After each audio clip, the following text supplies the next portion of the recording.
ആന കൊടുത്താലും മന്ത്രി ആശ കൊടുക്കാമോ, ആശ പശിച്ചാലും മന്ത്രി ആശ മുടക്കാമോ,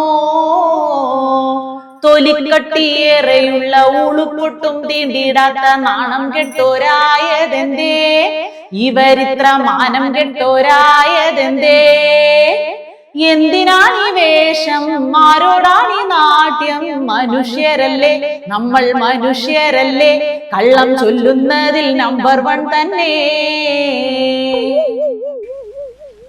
കോന്നുകുട്ടി,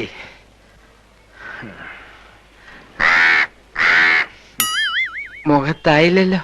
ഏയ് അറിയൂല. ആശാപ്രവർത്തകരുടെ പ്രശ്നം ചർച്ച ചെയ്യാനെന്ന പേരിൽ മന്ത്രി വീണ ജോർജ് ഡൽഹിയിലെത്തിയത് ക്യൂബൻ ഉപപ്രധാനമന്ത്രിയുടെ അത്താഴ വിരുന്നിന്.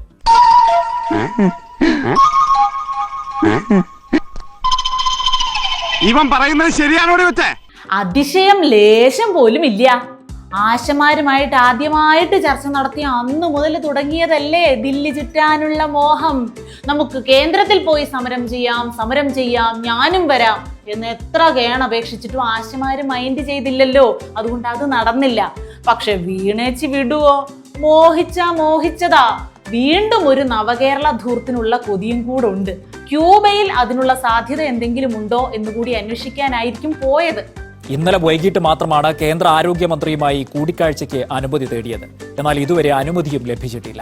ഇന്ന് വൈകിട്ട് വിളിച്ചിട്ട് ഞാൻ അങ്ങോട്ട് വരുന്നുണ്ട് കേട്ടോ, നാളെ നിങ്ങളവിടെ കാണുമല്ലോ അല്ലേ എന്നും പറഞ്ഞ് കയറി ചെല്ലാൻ അമ്മായിയുടെ വീടാണല്ലോ അത്.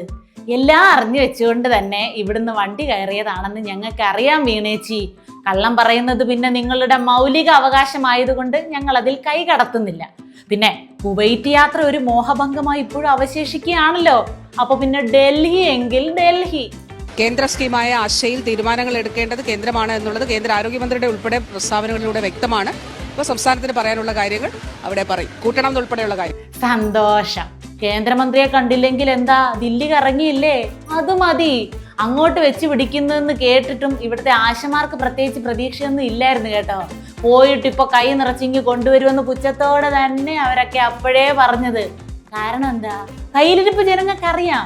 സമയം ചോദിക്കുന്നു, നിങ്ങൾ പറയുന്നു ഞാൻ അങ്ങോട്ട് ചെല്ലട്ടെ എന്ന് പറഞ്ഞല്ലോ. അങ്ങോട്ട് ഞാൻ ചെല്ലട്ടെ എന്ന് മാത്രമല്ലേ പറഞ്ഞുള്ളൂ. ചെല്ലട്ടെ എന്ന് പറഞ്ഞല്ലോ, ചെല്ലട്ടെ എന്നല്ലേ പറഞ്ഞുള്ളൂ. എവിടെ ചെല്ലുമെന്ന് പറഞ്ഞില്ലല്ലോ. ചെല്ലേണ്ട അടുത്ത് ചെന്ന് തിന്നേണ്ടത് തിന്നിട്ട് ഞാൻ ഇങ്ങോട്ട് തന്നെ തിരിച്ചു വരുമല്ലോ. വന്നിട്ട് നാട്ടുകാരുടെ കണ്ണി പൊടിയിടാൻ കണക്കിന് തള്ളുമല്ലോ. അദ്ദേഹത്തിന്റെ അപ്പോയിന്റ്മെന്റ് ചോദിച്ചിട്ടുണ്ട്. അത് ലഭിക്കുകയാണെങ്കിൽ അദ്ദേഹത്തെ കാണും. അല്ലെങ്കിൽ മന്ത്രി മുൻകൂട്ടി പ്ലാൻ ചെയ്തതുപോലെ കാണേണ്ടവരെ കണ്ടിട്ടിങ്ങി പോരും. അവിടുന്ന് നേരെ കുവൈറ്റിൽ ചെന്ന് അവിടുത്തെ ആരോഗ്യമന്ത്രിയെ കൂടെ കണ്ട് ചർച്ച വല്ലതും ചെയ്യാനുണ്ടെ ചെയ്തിട്ട് വന്നാ മതി ചേച്ചി. പെട്ടെന്ന് പോന്നിട്ട് ഇവിടെ വലിയ കാര്യമൊന്നും ഇല്ലല്ലോ. സുഖിക്കുന്നവരെങ്കിലും അങ്ങ് സുഖിക്ക്.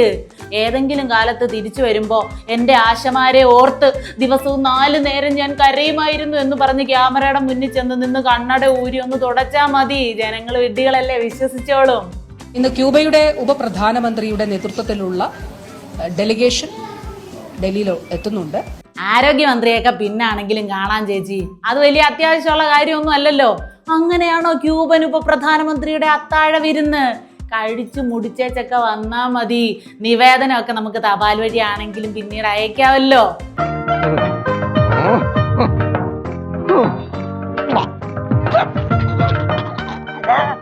അല്ലെങ്കിൽ ഇന്ന് വന്നിട്ട് കാണാൻ പറ്റിയില്ല, അതുകൊണ്ട് ഒരിക്കൽ കൂടി കാണാൻ പോകുന്നു എന്ന് പറഞ്ഞ് വീണ്ടും ഒരു യാത്ര തരപ്പെടുത്തുകയും ചെയ്യാമല്ലോ. ഏത് ഇന്ന് വൈകുന്നേരം ക്യൂബൻ ഡെലിഗേഷനുമായിട്ട് ചർച്ചയുണ്ട്.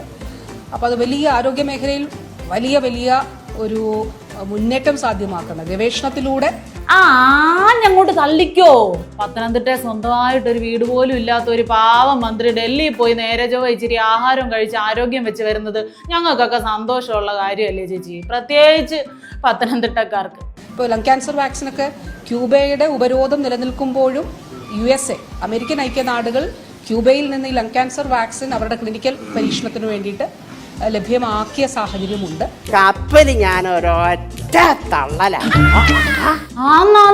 ട്രംപിനൊക്കെ ഒരേ നിർബന്ധമായിരുന്നു അത്ര, ക്യൂബയുടെ കൊറോണ വാക്സിനേ എടുക്കുള്ളൂ എന്ന്. ക്യൂബ ഇരുട്ടിലും മണ്ണെണ്ണ വിളക്ക് കത്തിച്ചു വെച്ച് ലോകത്തിന് വേണ്ടി നടത്തിയ എത്രയോ പരീക്ഷണങ്ങളും കണ്ടെത്തലുകളും ഒക്കെ ആണെന്നറിയാമോ മനുഷ്യരറിയാതെ കിടക്കുന്നത്. എല്ലാവരോടും എനിക്കൊന്നേ പറയാനുള്ളൂ, ഇതൊരു മഹാസംഭവമാണ്. അവിടുത്തെ ആരോഗ്യരംഗത്തിന്റെ മികവ് കൊണ്ടല്ലേ ഇവിടുത്തെ രായാവ് ഉൾപ്പെടെ ചികിത്സയ്ക്കായിട്ട് അങ്ങോട്ട് വെച്ച് പിടിക്കുന്നത്. കേരളത്തെ ഒരു ക്യൂബ ആക്കുക എന്നതാണ് നവകേരള ശില്പികളുടെ ജീവിതാഭിലാഷം. നമുക്കും വേണ്ടേ അവിടുത്തെ പോലെയുള്ള വലിയ വലിയ മുന്നേറ്റങ്ങൾ?